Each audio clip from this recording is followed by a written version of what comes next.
Hey guys, in today's video, I'm going to show you how you can change the wallpaper theme of your MacBook. So if you own a MacBook, this is the thing that you need to do. You have to go here and click on System Settings.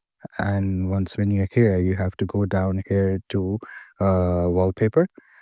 And here is the list of the wallpapers that you can choose. Whatever wallpaper seems right to you, you can choose that specific wallpaper. There are different kinds of wallpaper. Some are static and some are dynamic. Now it's completely up to you which one would you prefer. So if you click any of these, it will take a few seconds to download. And after that, you're good to go. You can use that specific wallpaper that you want. You can also select the color themes as well, whatever color theme that you find suitable for you. Or you can do one more thing, that you can add a specific photo if you want. If you click from photos, it's gonna select the photo from your Photos app, which is inside your MacBook.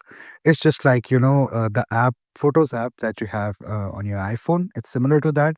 Or you can choose a specific destination as well, from where you want your designated photo that you want to keep as a wallpaper. That's completely up to you. So this is how you change a wallpaper on your MacBook. I hope this video was informative. Please do like the video and subscribe to the channel to see more content like this. I'll see you in the next one.